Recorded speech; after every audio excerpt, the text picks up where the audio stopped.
ଛାତ୍ରାବାସରେ ଲାଗିଲା ନିଆଁ। ସର୍ଟ ସର୍କିଟ୍ରେ ନିଆଁ ଲାଗିଥିବା ସୂଚନା। କୋଇଡ଼ା ବ୍ଲକ ଅନ୍ତର୍ଗତ କୋଇଡ଼ା ଗୋପବନ୍ଧୁ ଉଚ୍ଚ ବିଦ୍ୟାଳୟରେ 200 ଶଯ୍ୟା ବିଶିଷ୍ଟ ହଷ୍ଟେଲରେ ଲାଗିଲା ନିଆଁ। ନିଆଁ ଲାଗିଥିବା ସୂଚନା ପାଇ ହଷ୍ଟେଲ ସୁପରିଟେଣ୍ଡେଣ୍ଟ ଶିବାନନ୍ଦ ମାଝୀ ଅଗ୍ନିଶମ ବିଭାଗକୁ ସୂଚନା ଦେଇଥିଲେ। କୋଇଡ଼ା ଅଗ୍ନିଶମ ବାହିନୀ ସୂର୍ଯ୍ୟ ବେହେରା ନିଜ ଟିମ୍ ସହ ପହଞ୍ଚି ନିଆଁକୁ ଆୟତ୍ତ କରିଥିଲେ।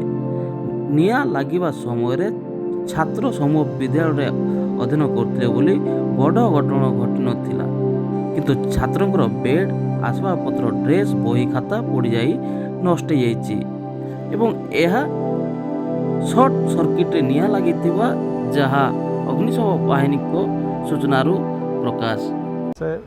ये शॉर्ट सर्किट तो निया लगी आमको एमडी को कॉल आसाला। कॉल पाई आम ठीक समय आसी आमर आम फायर पर्सनाल मिसिकी प्रॉपर पूरा निया को लिभाई एक्सटिंग्विश करी मात्र कौन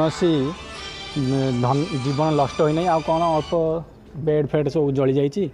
आमर फायर पर्सनाल माने से गुड़ा को बाहर कर बही नष्ट सूचना मिलूँ।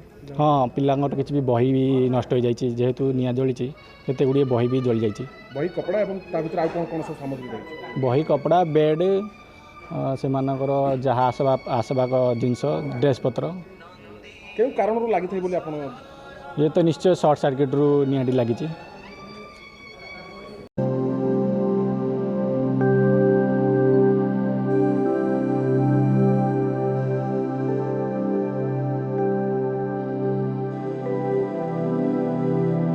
ମୁଁ ଭାବୁଛି ସର୍ଟ ସର୍କିଟ୍ ହେଇକରି ନିଆଁଟା ଲାଗିଛି।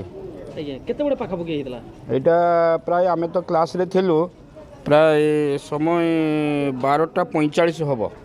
12ଟା 45 ହେବ। ମୁଁ ସାଙ୍ଗେ ସାଙ୍ଗେ ଆଗେ ମେନ୍ ସୁଇଚ୍କୁ ବନ୍ଦ କଲି। ମେନ୍ ସୁଇଚ୍କୁ ବନ୍ଦ କରିକିରି ସାଙ୍ଗେ ସାଙ୍ଗେ ଦମକଳ କେନ୍ଦ୍ରକୁ ଗଲି ଏବଂ ସେଠୁ ଦମକଳ ଗାଡ଼ିକୁ ନେଇକରି ଆସିଲି। ଯାହା ହଉ ଭାଇମାନେ ଆସିକରି ସାହାଯ୍ୟ ସହଯୋଗ କଲେ। ତାପରେ ଆପଣମାନେ ବି ଆସିଲେ। ତାପରେ ସବୁ ଗାର୍ଡ଼ିଆନ୍ ମାନେ ଆସିଲେ, ପିଲାମାନେ ଆସିଲେ। ନା ପିଲାମାନେ ହଷ୍ଟେଲ କେହି ନଥିଲେ, ସବୁ ସ୍କୁଲକୁ ଯାଇଥିଲେ। କ୍ଷୟକ୍ଷତି 4ଟା 5ଟା ବେଡ୍ ଆମର ଜଳି ଯାଇଛି। ଆଉ ବିଶେଷ କିଛି ହେଇନି। ଆଉ ଯାହା ସେ ତାଙ୍କର ପିଲାମାନଙ୍କର ଯେଉଁ ଡ୍ରେସ୍ ଥିବ ସେ ଡ୍ରେସ୍ ଗୁଡ଼ାକ ପୋଡ଼ି ଯାଇଛି। ଫାଷ୍ଟ ନିଆଁ ଲାଗିଲା କୋଉଥିରେ? ବେଡ୍ ଲାଗିଲା ନା ଆଉ କୋଉଥିରେ ଲାଗିଲା?